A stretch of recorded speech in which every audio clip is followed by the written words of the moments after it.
Te bendecimos, Señor, por tu gran amor, por tu poder, por tu misericordia, porque tú estás aquí. Te damos a ti, Señor, toda la gloria, la honra y la alabanza. Gloria al Señor. Gracias, Jesús. Gloria al nombre del Señor. Gloria a Dios. Gloria al nombre de Jesús. Quiero hablarles hoy en esta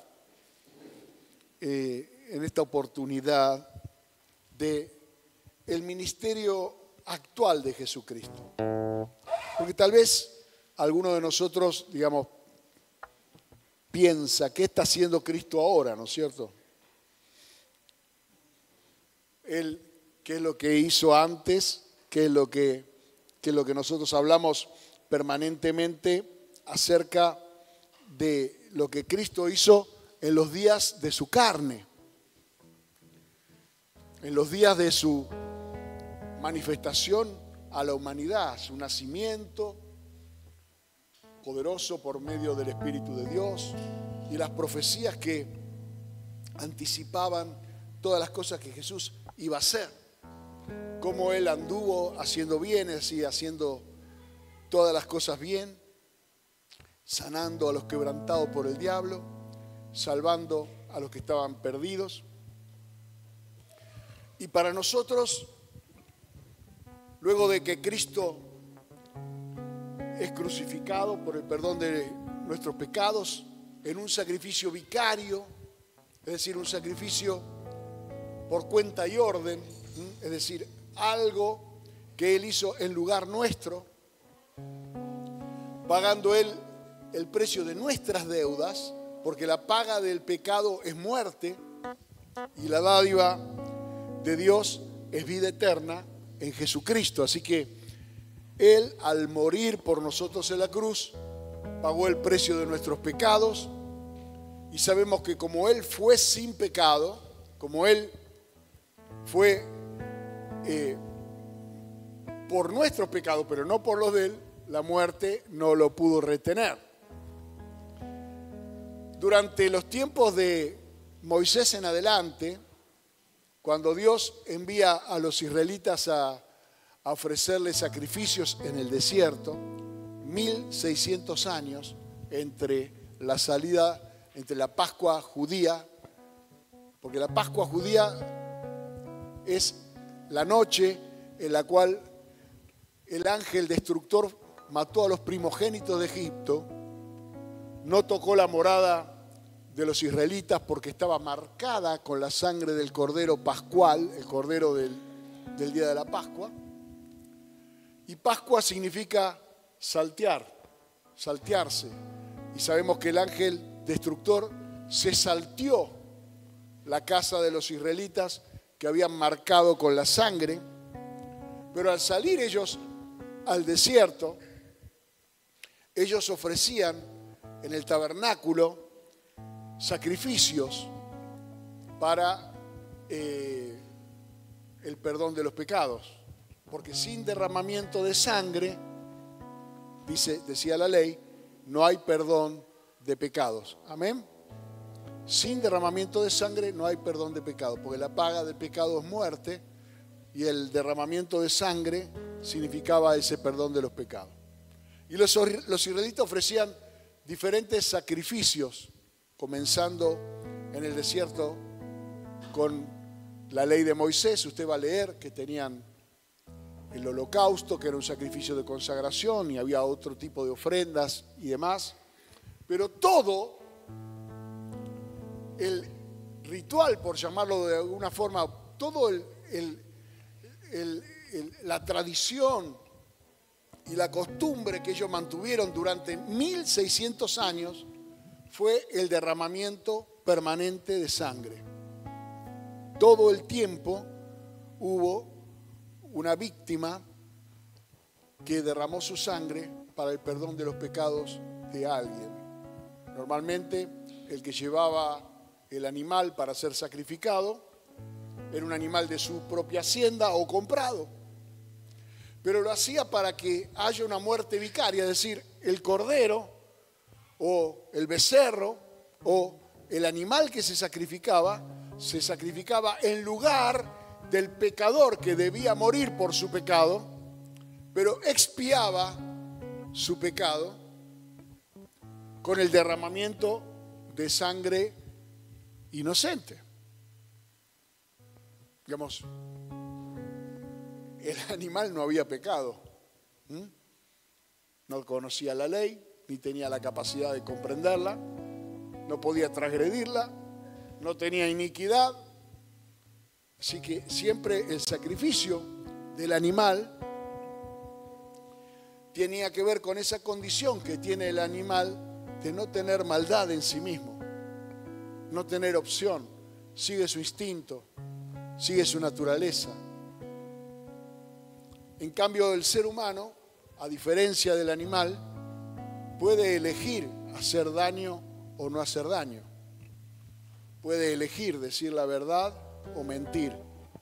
Puede elegir la clase de vida que quiere vivir. El animal sigue su instinto, su naturaleza. Y cuando Cristo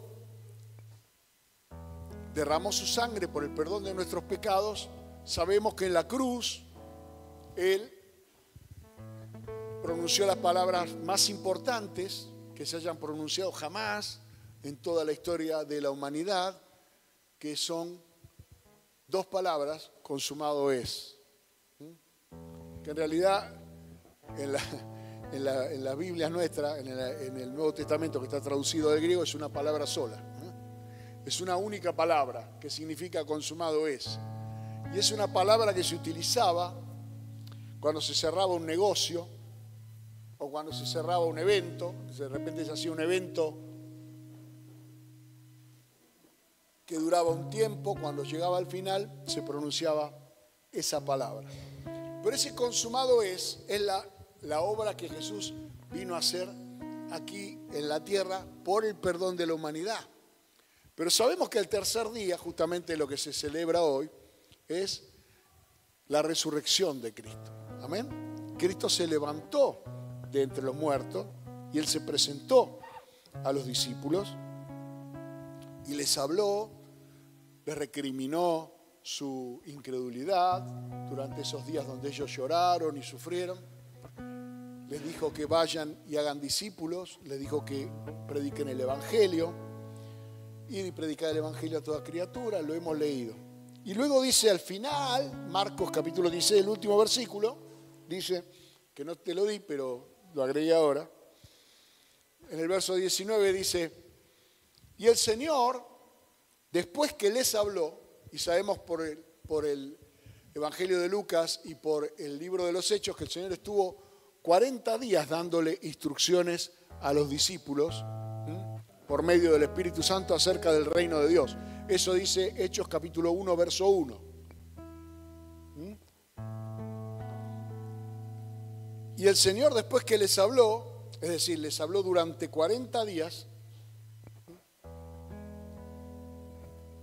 fue recibido arriba en el cielo y se sentó a la diestra de Dios. Amén. Fue recibido.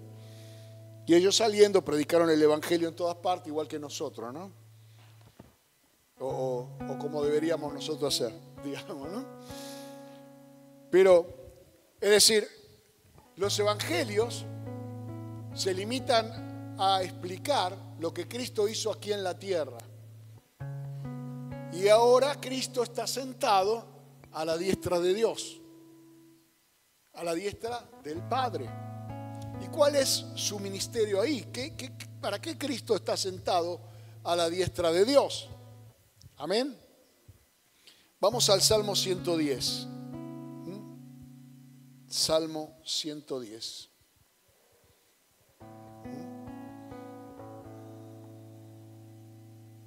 Salmo 110. Para que lo encuentro y todo. Dice así: Jehová dijo a mi Señor, siéntate a mi diestra hasta que ponga a todos tus enemigos por estrado a tus pies. Jehová enviará desde Sión la vara de su poder, domina en medio de tus enemigos. Tu pueblo se te ofrecerá voluntariamente en el día de tu poder, en la hermosura de la santidad. Desde el seno de la aurora tienes tú el rocío de tu juventud. Juró Jehová y no se arrepentirá. Tú eres sacerdote para siempre, según el orden de Melquisedec. El Señor está a tu diestra, quebrantará a los reyes en el día de su ira. Juzgará entre las naciones, las llenará de cadáveres, quebrantará las cabezas en muchas tierras.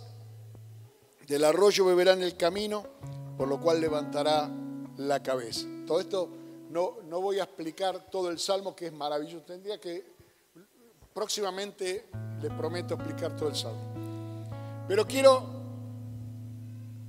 hacer énfasis en dos cuestiones. El verso 1, que es una cuestión de la tierra.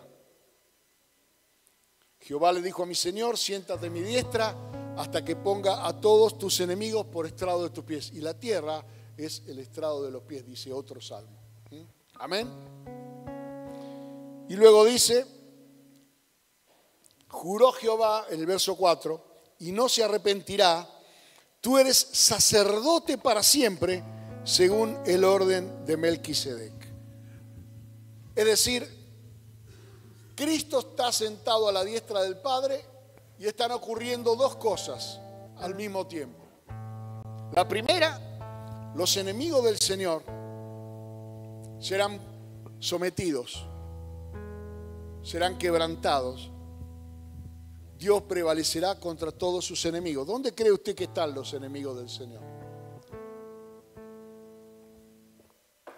Están interactuando con nosotros.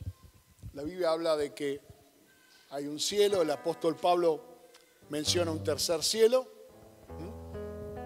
donde vio la gloria del Señor. Cosas inefables, dice que no le está dado al hombre contar, por lo menos a él no. Sí, a Juan. Juan contó lo que vio, Isaías contó lo que vio. Luego hay un primer cielo, que la Biblia lo reconoce como el firmamento, es el cielo visible, el cielo atmosférico que pertenece al planeta. Y entonces, ¿dónde está el segundo? ¿Qué hay en el segundo cielo? El segundo cielo es a lo que la Biblia le llama los lugares celestiales. Es decir, es un cielo intermedio donde está el trono de Satanás. Donde Satanás gobierna a través de principados, potestades, gobernadores, huestes espirituales de maldad en las regiones celestes, dice. Ese cielo intermedio es el que atraviesa nuestra oración cuando quiere llegar a Dios. Pero es imposible que nuestra oración aquí en la tierra llegue al trono del Señor si no hubiera alguien que haya pagado el precio en el tercer cielo para abrir el cielo y que tu voz sea oída en el trono de Dios. El ministerio fundamental de Cristo Jesús sentado a la diestra del Padre es abrir los cielos para tu vida. Es abrir los cielos para mi vida. Es que nuestra voz pueda ser escuchada por el Señor. Cuando hay un arrepentimiento por nuestros pecados, pues entonces Jesús es el que está ahí con pruebas indubitables de que fuimos comprados por su sacrificio. El Padre no puede negar que somos su pertenencia. Tiene las señales en su cuerpo, las señales de los clavos en las manos, en los pies, en el costado abierto, en la frente, donde llevó la corona de espinas, en su espalda, donde sufrió latigazos en nuestro lugar. Porque Él derramó su sangre, porque sin derramamiento de sangre no hay perdón de pecados. Y Él está a la diestra del Padre como un eterno intercesor, como el sumo sacerdote de Dios. El sacerdocio fue creado por el Señor Cuando los israelitas salieron al desierto, Dios tomó una de las 12 tribus, la tribu de Leví, de la cual eran Moisés y Aarón, y entonces a esa tribu Dios planeó, Dios tenía una visión. ¿Cuántos saben que Dios tiene siempre una visión más allá de las cosas? Nosotros también como iglesia tenemos una visión. Amén. Que usted debería saber cuál es la visión de la iglesia. Así que dentro de un rato se la voy a contar. Pero, ¿qué hizo Dios? Separó una tribu de las 12 y dijo, estos tipos no van a labrar la tierra, estos tipos no van a criar ganado, estos tipos no van a construir tiendas, estos tipos no van a hacer negocios, estos son sacerdotes, toda la tribu. Sacerdotes y los servicios complementarios, digamos, ¿no? del sacerdocio, es decir, los ayudantes de los sacerdotes que eran los levitas. Y esta tribu tenía una obligación que era hacer las tareas del tabernáculo de reunión más adelante del templo, cuando Salomón hizo el templo.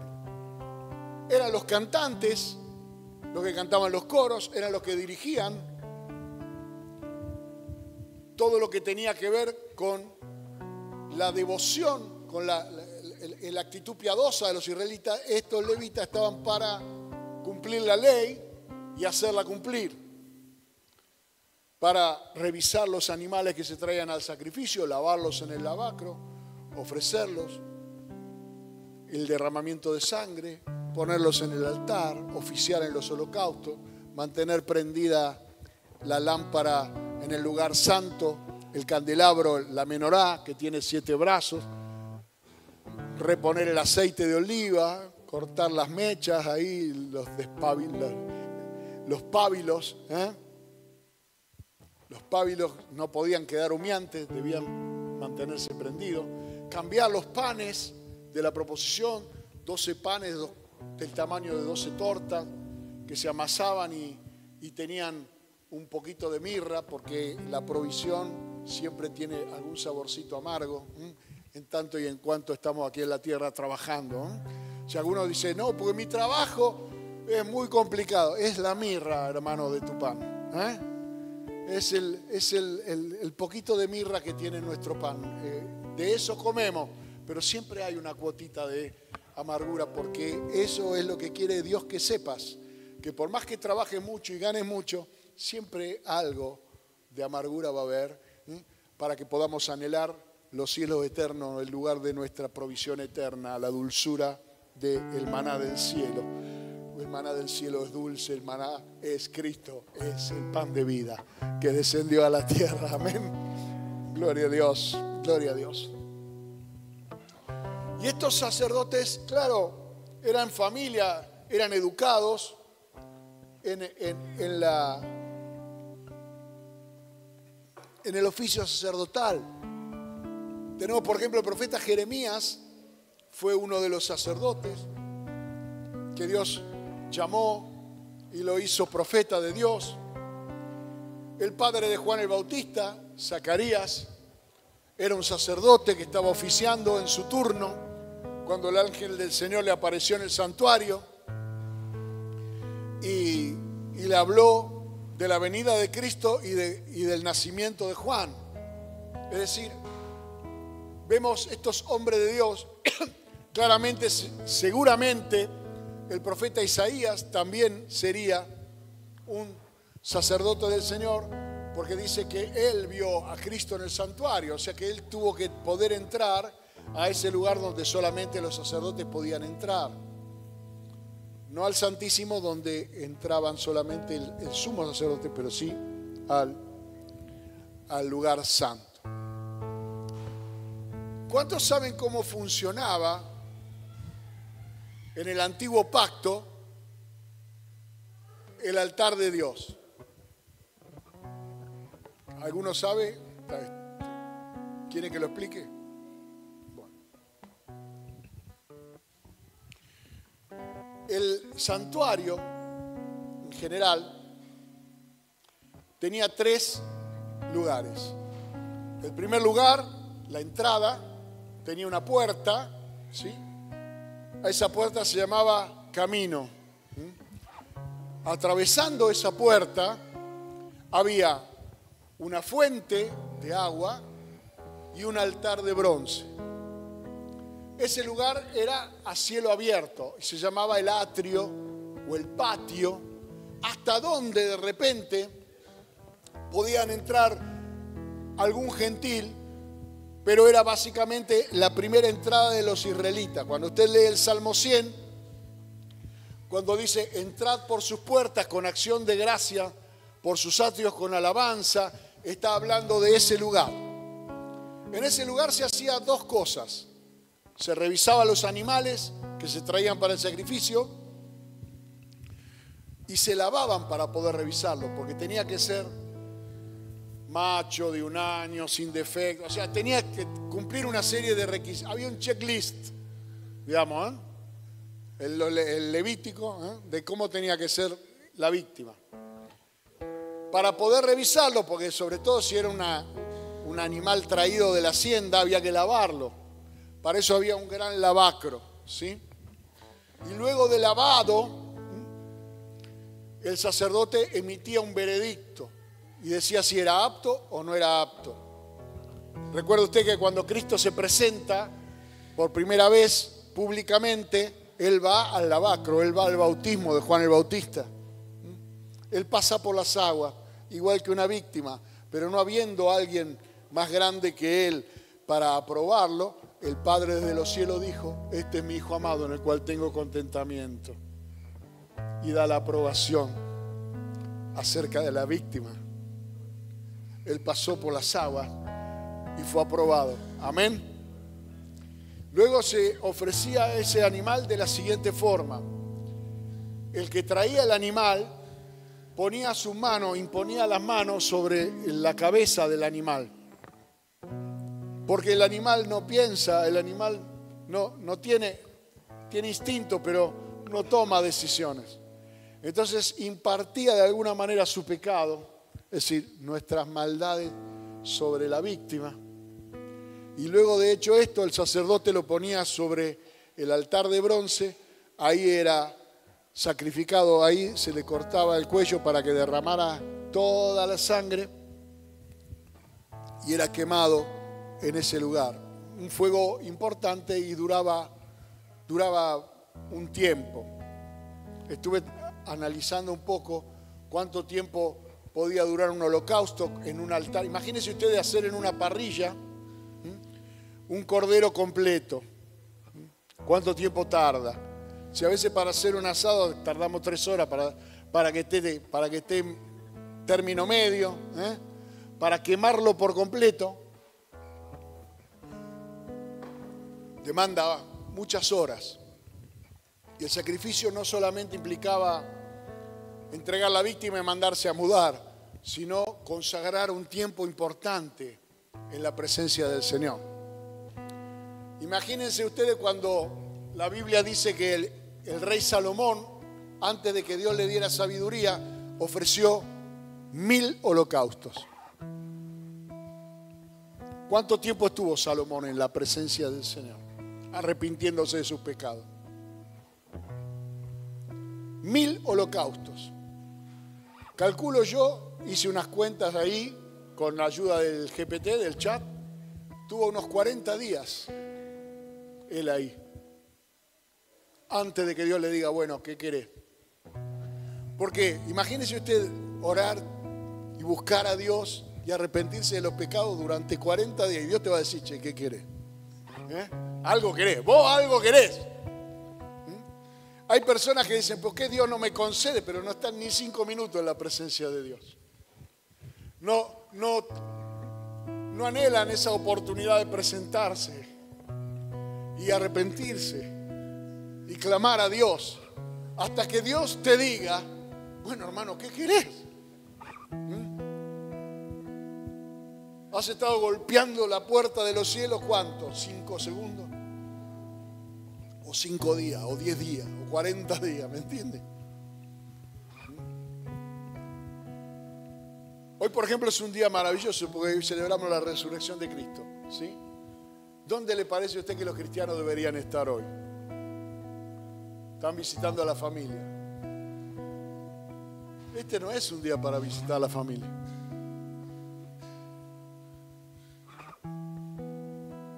¿O no se entendió para qué es? Este es un día para celebrar a Cristo que resucitó. Por eso lo felicito, usted entendió muy bien dónde había que estar. Entonces, ese sacerdocio ofrecía ese animal y luego entraba a un lugar a través de una puerta que se llama de la verdad, porque la diferencia entre el impío y el creyente es que el creyente encaminó su vida, ha pasado por la puerta que se llama el camino. Amén. Pero luego la entrada entre el lugar de sacrificio y el lugar santo se llamaba la verdad. Porque solamente la verdad santifica. O sea, solamente alguien que no solamente emprendió el camino, sino que es alguien que está en búsqueda de la verdad, alguien que está buscando la verdad de la santidad de Dios y de que Dios nos ha hecho a su imagen y semejanza para que seamos santos como Él es santo. O sea, el propósito de Dios es que seamos su imagen y semejanza, sino para qué nos hizo a su imagen y semejanza. Y una de las cosas más importantes de los atributos de Dios es que Él es santo. Así que si queremos ser imagen y semejanza de Dios, debemos santificarnos. Y la única forma, santifícalo por la verdad, dijo Jesús. Juan, Evangelio de Juan, capítulo 17. Oró y dijo: Padre, santifícalo por la verdad. Tu palabra es verdad. Amén.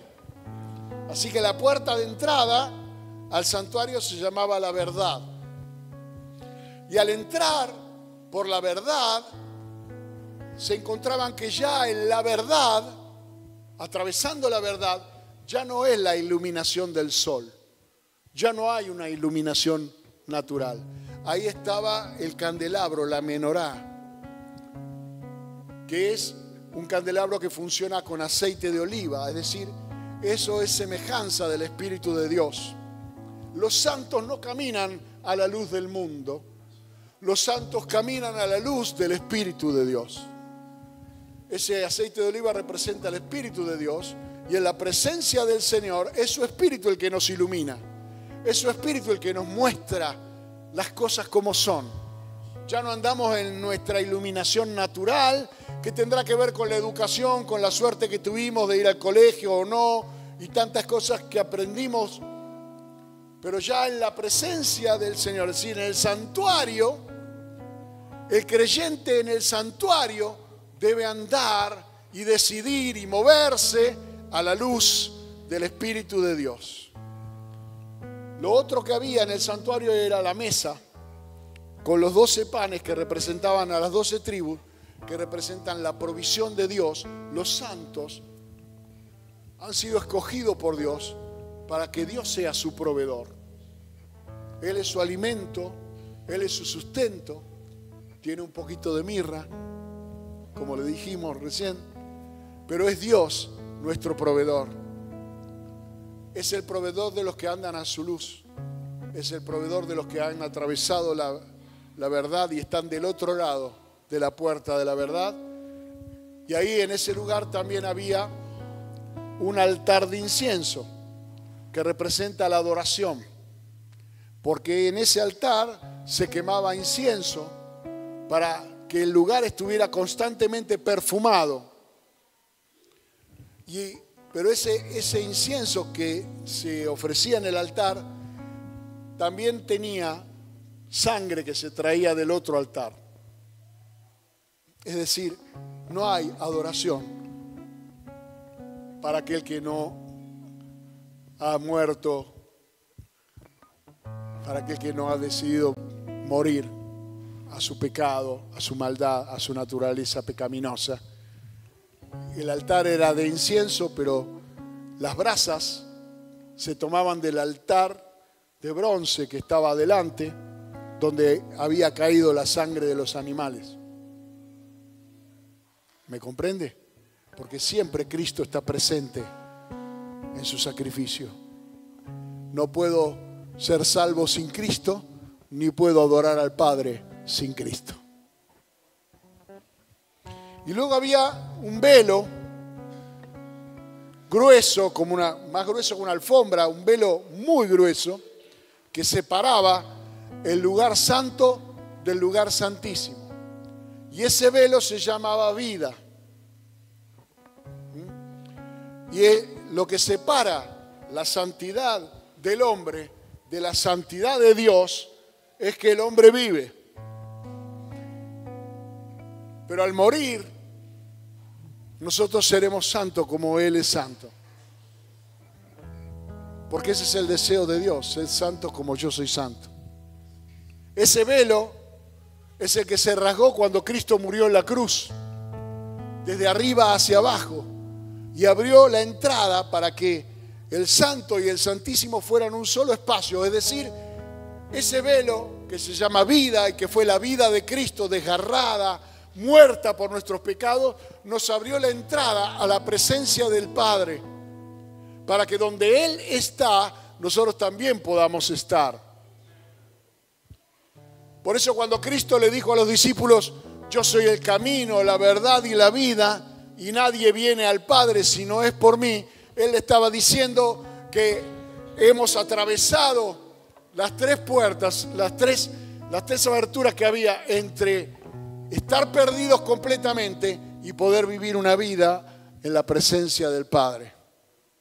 El camino, la verdad y la vida. Y en ese lugar, el Santo de los Santos, o el Santísimo, había unos querubines tallados ahí de decoración, pero lo que existía era el arca del pacto, la famosa arca del pacto, la que buscaba Indiana Jones. Esa estaba ahí adentro. Esa solamente podía ser cargada en los hombros de los levitas, con 2 barras, tenía unos anillos y unas barras que la atravesaban. Y era una caja, y en esa caja cuadrada, toda revestida de oro por todos lados, había 3 cosas en su interior. Estaban las tablas de la ley, que es una manifestación de la voluntad de Dios dentro de esa arca. Se guardaron las tablas originales, las tablas con las que Moisés dio por primera vez los 10 mandamientos. Tablas, no las primeras de todo porque Moisés las rompió, sino las que el Señor hizo en señal de reconciliación para que Moisés pueda darles esos 10 mandamientos. Así que en esa arca que representa a Jesucristo está la ley cumplida de Dios. También en esa arca, adentro de esa caja, había una porción de maná del que ellos comieron en el desierto, para que entiendan que Dios iba a ser por toda la eternidad proveedor de su pueblo. Usted sabe que ese maná que caía del cielo duraba 24 horas, menos el del día viernes, que duraba 48. Era extraordinario. De todo tipo, por donde usted lo mire, era extraordinario. Todos los días por la mañana descendía del cielo el pan del cielo, el maná, que duraba 24 horas. Había que tomar solamente lo necesario, porque si usted tomaba de más, se pudría. Duraba 24 horas. Pero el del día sábado, como el día sábado era el día de reposo, el viernes, el maná del viernes, recogían el doble, porque el del viernes duraba 48 horas. Esa cosa maravillosa de Dios. Y ese estaba adentro del arca. Y la tercera cosa que había en el arca era la vara de almendro del sumo sacerdote Aarón, que en una disputa acerca de cuestiones de autoridad en la rebelión de Datán y Abiram, Dios le pidió a los líderes que cada uno trajera su vara para que Dios eligiera a quién Dios había elegido como sumo sacerdote y la vara de todos los otros estaba muerta, pero la vara de Aarón reverdeció.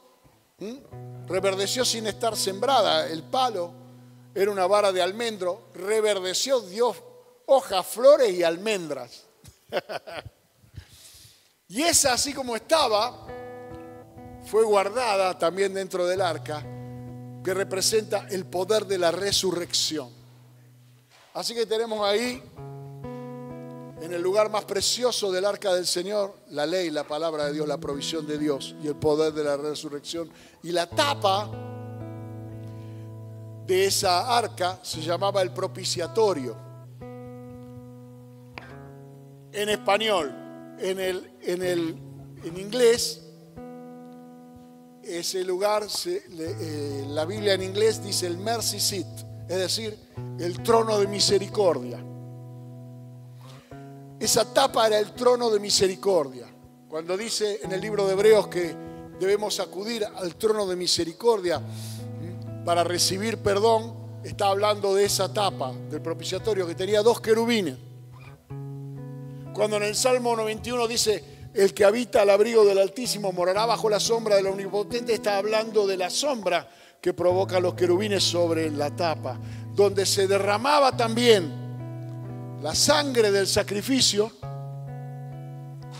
pero solamente lo podía hacer el sumo sacerdote una vez al año. Primero, él ofrecía sacrificio por el perdón de sus pecados, porque era hombre. Y luego ofrecía sacrificio por el pueblo. El sumo sacerdote en su vestimenta, en la pechera, donde llevaba 12 piedras que representan las tribus de Israel, y en sus sombreras llevaba 12 piedras que representan la tribu de Israel y que manifiestan que Dios tiene su pueblo en su corazón y también lleva su carga, también lo lleva sobre sus hombros. Él iba, esa pechera tenía frutitas y campanitas. ¿Para qué? Porque como ahí solamente podía entrar el sumo sacerdote y el velo era grueso, no se veía, de afuera pudieran escuchar que el tipo estaba vivo y se movía. Porque entrar a la presencia de Dios indignamente podía hacer que el sumo sacerdote muera en el lugar santísimo. Iba con una soga de seda atada en uno de sus tobillos por si había que sacarlo. Él entraba a la presencia de Dios a ofrecer el sacrificio. Y si él salía vivo es porque Dios había aceptado el sacrificio y había perdonado a su pueblo. Amén. Eso también es un símbolo de la resurrección. El hecho de que Cristo se haya levantado entre los muertos al tercer día demuestra que el sacrificio que Cristo hizo por nosotros en la cruz fue aprobado por el Padre. Porque Él salió vivo. Gloria al nombre de Jesús. Y eso se renovaba permanentemente. Pero aquí nos encontramos que Dios hace una promesa sobre Cristo. Y no está diciendo que Cristo va a ser sacerdote como fue Aarón, como fueron los levitas, como fueron los sacerdotes que fueron familia, que se renovaban, morían, nacía otro y así, sino que le dice, tú eres sacerdote para siempre,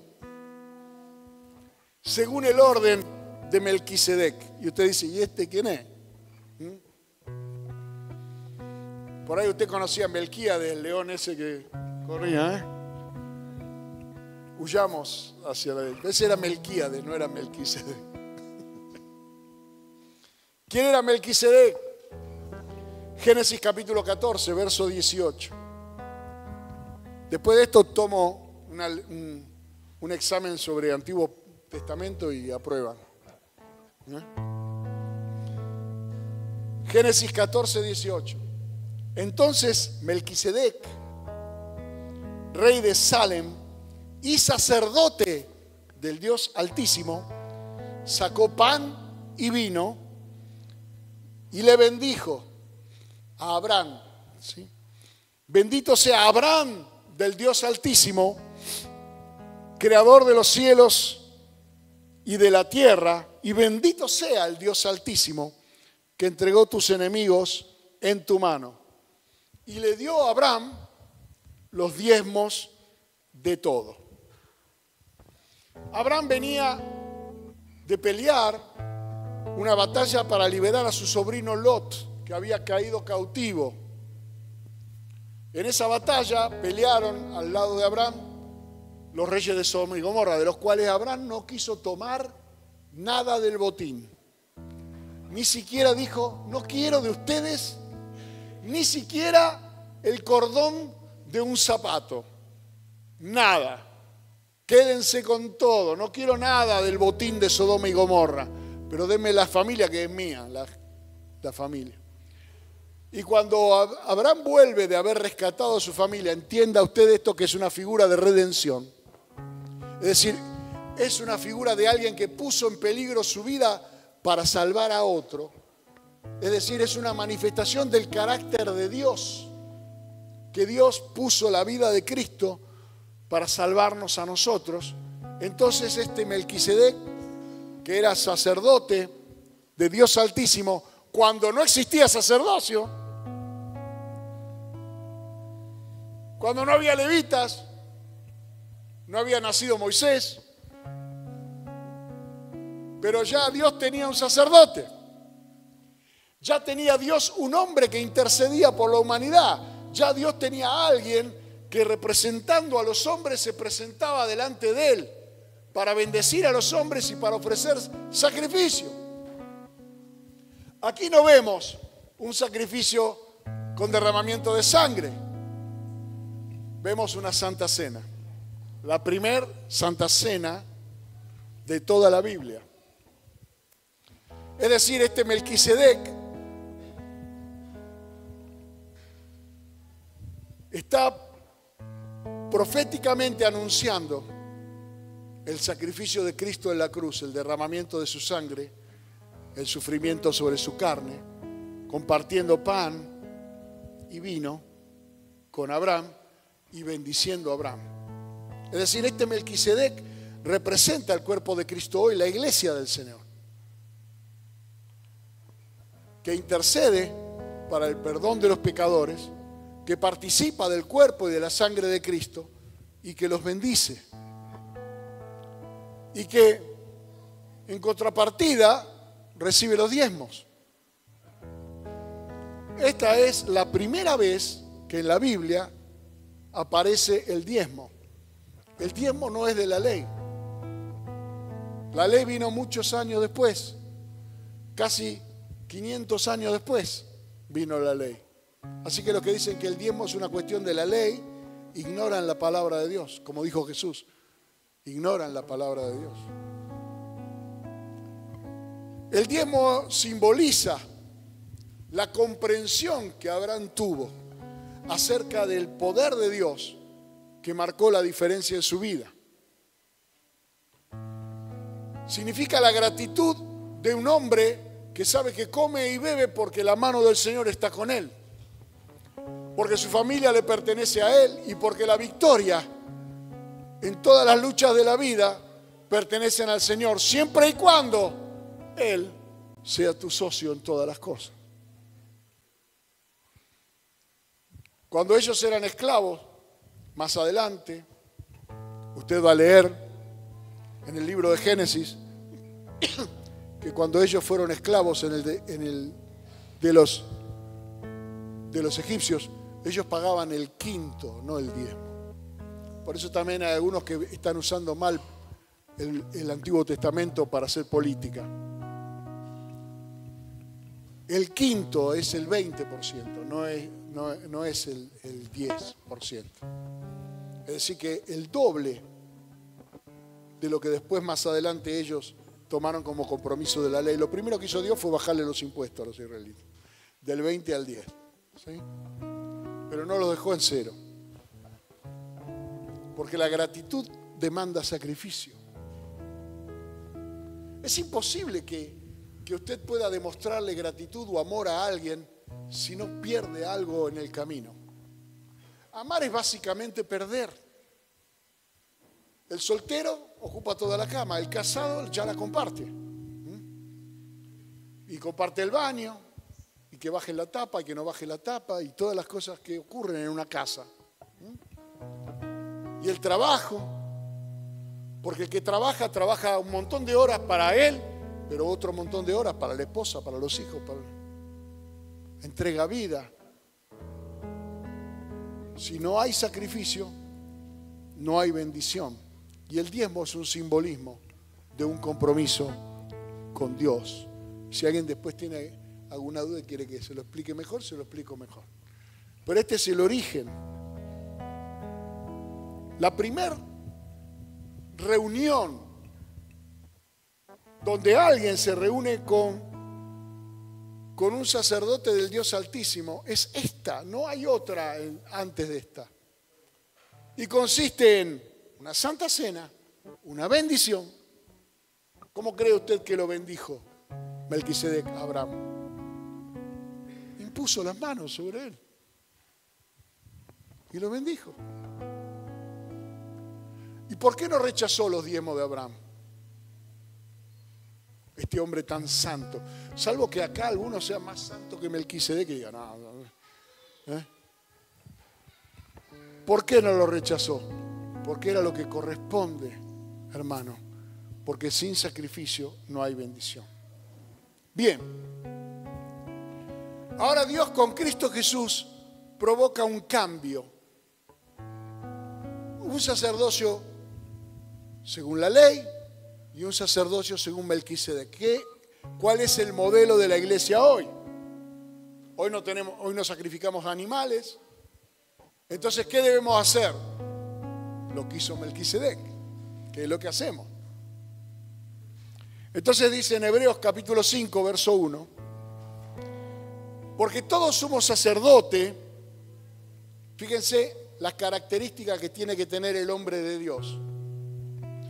Todo sumo sacerdote tomado de entre los hombres es constituido a favor de los hombres en lo que a Dios se refiere, para que presente ofrendas y sacrificios por los pecados,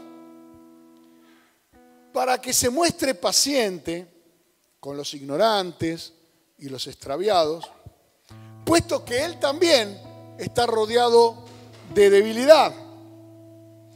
Por causa de ella, debe ofrecer por los pecados, tanto por sí mismo como también por el pueblo. Y nadie toma para sí esta honra, sino el que es llamado por Dios, como lo fue Aarón. Así tampoco Cristo se glorificó a sí mismo, haciéndose sumo sacerdote, sino que Dios le dijo, tú eres mi hijo, yo te he engendrado hoy.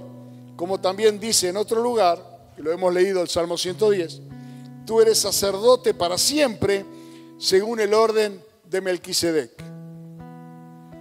Y Cristo, en los días de su carne,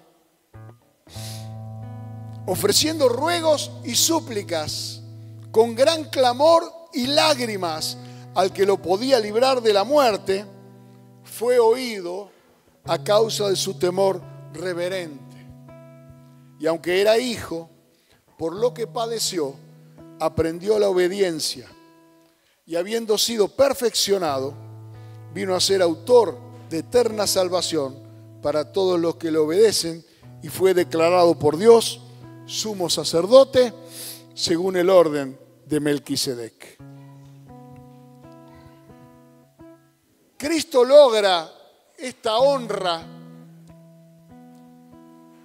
siendo aquí en la tierra primeramente un intercesor que ofreció lágrimas y ruego por la humanidad, al que él podía haberle clamado por sí mismo. De hecho, también lo hizo. Él dijo, si puedes apartar de mí esta copa, con lágrimas, con sudor como gotas de sangre. Él clamó para ver si podía ser librado, pero no habiendo un plan B en Dios, entonces dijo que sea tu voluntad y no la mía, sabiendo que su muerte era una muerte guiada por él mismo. A él la vida no le fue quitada, él la entregó. Porque el que ofrece el sacrificio es el sumo sacerdote. Pero Cristo Jesús fue víctima, sacerdote y santuario. Porque el sumo sacerdote es el que ofrece la víctima, pero la víctima no es él. Pero Cristo fue la víctima también, que se ofreció a sí mismo por el perdón de nuestros pecados. Pero también, ¿dónde fue ofrecido ese sacrificio? Fue ofrecido en la cruz. No hubo un templo, no hubo un lugar donde ministraran otros. En soledad, Cristo se ofreció a sí mismo. Él fue sacerdote, víctima y santuario. Él es todo. Aleluya. Gloria a Dios. Por tanto, dice en Hebreos 7:22, Jesús es hecho fiador, garante, garantía. Fiador es garante de un mejor pacto. Los otros sacerdotes, llegando a ser muchos, debido a que por la muerte no podían continuar, mas este, por cuanto permanece para siempre, tiene un sacerdocio inmutable, por lo cual puede también salvar perpetuamente a los que por él se acercan a Dios, viviendo siempre para interceder por ellos. ¿Sabe qué está haciendo Cristo ahora? Está intercediendo por vos. Está intercediendo por mí delante del Padre. El Padre mira y dice, mirá lo que acaba de hacer Daniel. Si no es como para castigarlo. Mirá lo que hizo Juan, mirá lo que hizo. Y Cristo dice, momentito. Yo ya lo compré con sangre en la cruz. Ya pagué el precio. Y el perdón de nuestros pecados, en nuestro arrepentimiento, siempre trae a la memoria del Padre la sangre de Jesucristo. El sacrificio de Cristo Jesús. Y eso no es solamente hoy, ni fue ayer, eso es permanente. Eso es algo con lo que siempre podemos contar. Él permanece para siempre y el perdón de nuestros pecados permanece para siempre. No importa la gravedad de lo que nosotros hayamos hecho, el valor, el tamaño, la magnitud del sacrificio que Cristo hizo por nosotros en la cruz es suficiente para que eternamente podamos recibir esa intercesión y ese perdón. Y en el 26 continúa diciendo, porque tal sumo sacerdote nos convenía, santo, inocente, sin mancha, apartado de los pecadores y hecho más sublime que los cielos, que no tiene necesidad cada día como aquellos sumos sacerdotes de ofrecer primero sacrificio por su propio pecado y luego por lo del pueblo, porque esto lo hizo una vez para siempre, ofreciéndose a sí mismo. Porque la ley constituye sumos sacerdotes a débiles hombres, pero la palabra del juramento posterior a la ley, al Hijo, hecho perfecto para siempre. Por tanto, ningún creyente debe tolerar una mala conciencia. Porque cuando nosotros fuimos simbólicamente en el bautismo, morimos juntamente con Él. Y al resucitar de los muertos, al salir de las aguas del bautismo, nosotros podemos gozar con Él de la eterna intercesión. Donde yo puedo cometer un error, donde usted puede cometer un error, pero nosotros ya no nos juzgamos, ya no estamos mirando a los demás para condenarlos, porque Cristo murió. Y al morir por nuestros pecados, también murió por el pecado de ellos. Y la sangre de Jesucristo tiene poder para limpiarnos de todo pecado. Por eso, hermano, cada vez que nos reunimos, a mí me genera un contraste tan profundo. Tener a Cristo sentado a la diestra del Padre intercediendo por mí 24/7 y no tener tiempo para venir a adorarlo una vez por semana. Teniendo a Cristo Jesús guardándome cada día, cada noche, cada tarde, cada momento. Estando el Señor a mi favor para mi provisión, para mi sanidad, para mi libertad, para mi familia, para mi trabajo, para todo lo que yo necesito. Lo pido en su nombre. Y el Padre lo escucha. Y cuando tengo un tiempo para alabar ese nombre que invoco, cuando tengo un tiempo para adorar ese nombre que uso todo el tiempo, lo uso para otra cosa que seguramente no tendrá eternidad, que seguramente no mejorará mi vida. Que ir a un cumpleaños, que comer una torta, que comer una empanada, no solucionará los problemas que yo tengo en la semana. Que cualquier otra cosa intelectual, ir al cine, o ir a andar en bicicleta, o ir a la pileta de natación, o lo que sea, no mejorará mi calidad de vida. Pero estar en la presencia del Señor, invocar y alabar su nombre, es agradable delante del Padre. Y es una señal de que entendí cuánto vale mi vida. Vale el precio de aquel que la compró. Ese precio lo puso Cristo, derramando su sangre por mí. Y nadie va a ser condenado ni juzgado por ser un pecador si Cristo murió por nosotros. Pero esa indiferencia es un cachetazo en el rostro de Cristo. Esa indiferencia de poder vivir una vida sin honrarlo, sin adorarlo, sin estar atento a escuchar su palabra, sin recordarlo. Como dijo él, haced esto en memoria de mí. Mire, cuando alguien dice eso es porque quiere ser recordado. Acuérdense de mí, dijo Jesús, cuando coman el pan, cuando beban de la copa. Yo sé que muchas iglesias hoy tomaron la cena del Señor.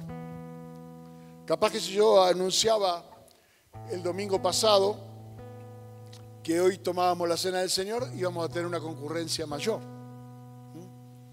Pero le aseguro, hermano, que la torta y el mate nunca se compararán con el pan y el vino de la cena del Señor.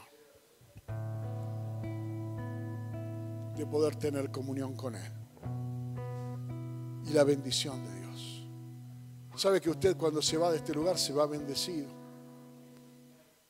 No hay forma de que usted salga de acá y no salga bendecido. Hemos estado en la presencia del Señor. Lo hemos adorado, hemos escuchado su palabra, hemos orado, hemos clamado. Dice, me voy con el tanque lleno, piensan algunos.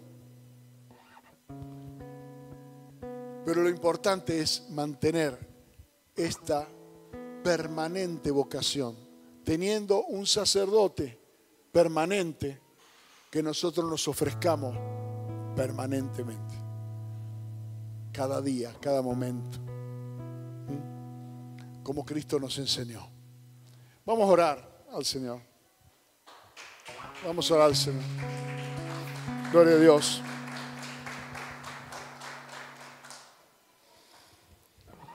Gloria a Dios. Tal vez alguna de las cosas que yo les enseñé hoy, ustedes ahora al leer la palabra, la puedan entender un poco mejor. La necesidad de que Cristo se ofreciera a sí mismo. La necesidad de que Él se levantara entre los muertos. el testimonio que es para nosotros saber que Cristo vive. Cristo vive. Hoy en los distintos grupos donde yo estoy, de trabajo y demás, felices Pascuas, felices Pascuas. Yo le ponía, Cristo vive. A ver si alguno entiende de qué se trata. Felices Pascuas no es comer rosca, no es comer huevito de chocolate. Felices Pascuas es Cristo vive. Y como Él vive, nosotros también viviremos. Padre, te damos gracias en el nombre de Jesús. Porque al derramar Cristo su vida por nosotros, fue hecho para nosotros sacerdote. Y nos presentamos en su nombre porque es su nombre el que tú respetas. Es su nombre al que tú respondes. No es a nuestro nombre, ni a nuestra historia, ni por nuestras acciones, ni por nuestro linaje, ni por nuestra educación, que tú respondes. No hay aprecio por nuestra vida natural, más que el que proviene por la misericordia del que nos ha dado vida en el Espíritu. Y en el nombre de Jesús, los cielos se abren. Y en el nombre de Jesús, el Padre escucha. Y en el nombre de Jesús, el Espíritu Santo se mueve. En el nombre de Jesús, los enfermos serán sanos. En el nombre de Jesús, los esclavos serán libres. En el nombre de Jesús, los perdidos serán rescatados. En el nombre de Jesús, cada pequeña oración, cada momento de búsqueda, cada lágrima que caiga de nuestro rostro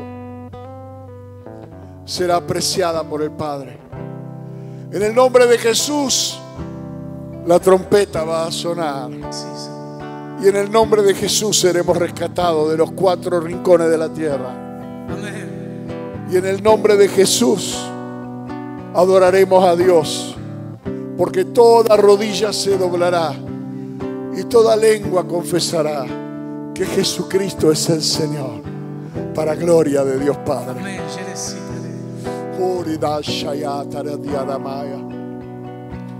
Te adoramos, Señor, te bendecimos, porque ya no hace falta ni tabernáculo, ni templo, ni víctima, ni incienso, ni candelabros. Hoy estamos delante de ti para adorarte.